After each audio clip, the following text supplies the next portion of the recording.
you.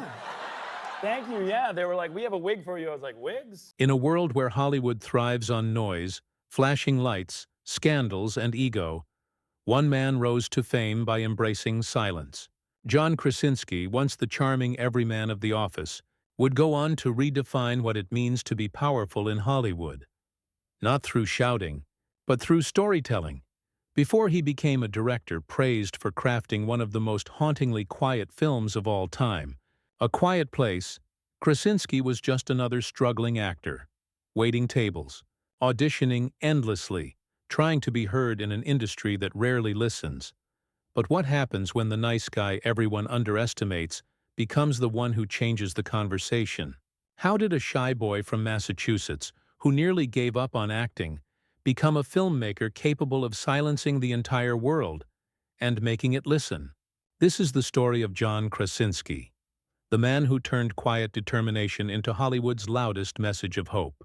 John Burke Krasinski was born on October 20, 1979 in Newton, Massachusetts, the youngest of three boys in a warm middle-class family. His father, a doctor, and his mother, a nurse, taught him discipline and empathy long before he ever stepped on a stage. Growing up, John wasn't the loud kid in the room. He was quiet, observant, the kind who noticed people more than he spoke. His childhood was filled with simple joys: backyard baseball, family dinners, and long New England winters that felt like chapters in a calm, handwritten story. But behind the easy smile, there was uncertainty. While his brothers chased sports, John was drawn to storytelling, writing, performing, and making people laugh. In sixth grade, a school play changed everything. He took the stage, the audience laughed, and for the first time, he felt seen. Yet, even then, Hollywood was a distant dream. When he told friends he wanted to be an actor, they laughed. His teachers advised something safer. The boy from Newton carried that doubt quietly, a seed that would later grow into drive. Because sometimes, the most powerful stories don't begin in fame or fortune, but in the silence of being underestimated. After graduating from Brown University with a degree in playwriting, John Krasinski still wasn't sure where his path would lead. He spent a semester teaching English in Costa Rica, a detour that revealed more about life than fame ever could. But when he returned to New York, reality hit. Auditions were brutal, rejections endless, and rent unforgiving.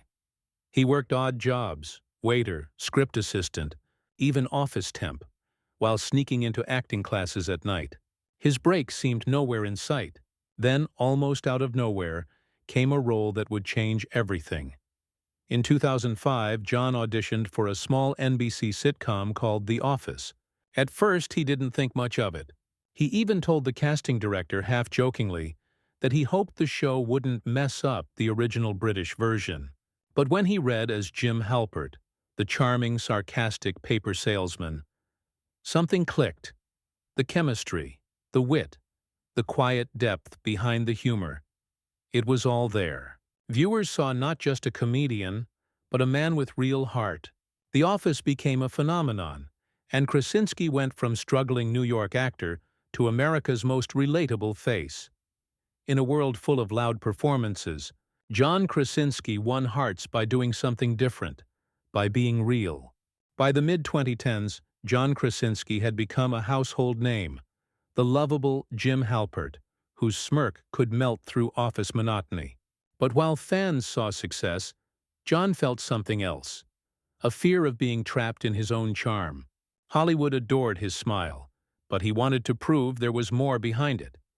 He began producing, writing, and searching for roles that challenged him. In 13 Hours, The Secret Soldiers of Benghazi, 2016, he transformed his image, leaner, grittier, determined to be taken seriously. Critics were surprised, audiences intrigued, but it was what came next that would cement his place in Hollywood history.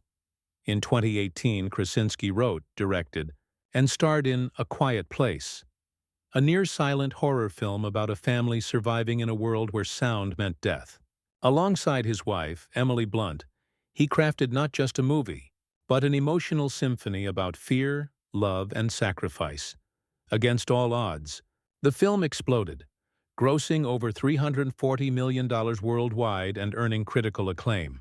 Suddenly, the man once known for witty looks to the camera was being hailed as a visionary filmmaker. The Office had made him famous. A Quiet Place made him respected. The success was more than professional. It symbolized a man evolving in plain sight, from sitcom sweetheart to a director who could make the world hold its breath. John Krasinski had found his voice, ironically, by making a film about silence. Success in Hollywood is rarely quiet for long. With fame came scrutiny. And for John Krasinski, the same charm that made him America's sweetheart soon became the target of criticism. The media began to ask if he was too nice.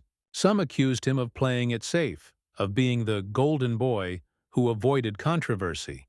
Others questioned his patriotism after 13 hours, twisting his portrayal of real-life soldiers into a political statement he never intended.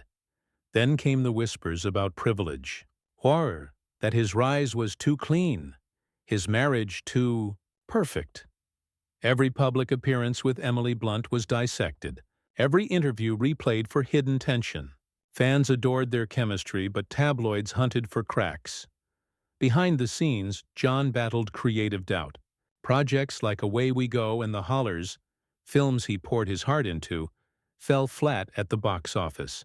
The actor-director who once made silence powerful now faced an even louder critic, himself. He began to question whether he truly belonged among Hollywood's greats, or if he was still the nice guy pretending to be something more. It was a crisis not of scandal, but of identity. And yet, even in the noise, John did what he'd always done best. He listened, not to the headlines, not to the whispers, but to that small, steady voice that had guided him since childhood. Keep going. Tell stories that matter. Because sometimes the hardest battle in Hollywood isn't with fame or failure, it's with the echo of doubt that fame leaves behind. After the noise of criticism faded, John Krasinski quietly began his next chapter.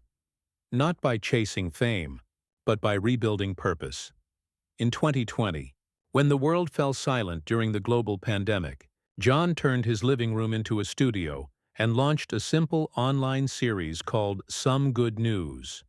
There were no special effects, no million-dollar sets, just kindness, connection, and light. Millions tuned in, hungry for hope. For once, Hollywood wasn't selling glamour. It was sharing gratitude. And John was at the center of it. When cinemas reopened, A Quiet Place Part 2 roared back onto the big screen. A film both thrilling and deeply emotional. It wasn't just a sequel. It was proof that the man once known for subtle humor could now command suspense, empathy, and vision on a global scale. Through it all, John never abandoned humility. He spoke of Emily as his muse, his compass. He used success not to elevate himself, but to celebrate collaboration, resilience, and the art of staying grounded. In a time when many chased headlines, John Krasinski reminded the world that sometimes the most powerful redemption is found in sincerity, in the courage to keep creating, even when the world goes quiet. John Krasinski's story isn't one of overnight fame. It's one of quiet persistence, kindness, and purpose. He began as the shy kid from Massachusetts, unsure if he even belonged in the spotlight. Today, he stands as one of Hollywood's most respected storytellers, not because he shouted the loudest, but because he understood silence. From The Office to A Quiet Place, from laughter to fear, from uncertainty to hope, his journey mirrors the evolution of modern Hollywood itself. More human, more honest, more heart. In every role, in every frame he directs, Krasinski reminds us that strength doesn't always roar. Sometimes it whispers, and those who listen, truly listen, find meaning in the quiet. The journey of John Krasinski is proof that you don't need to chase the noise to leave an echo. You just need to speak with purpose. If his story moved you, don't forget to like, share, and subscribe. Because here, on Stars and Scandals, every name has a story worth listening to.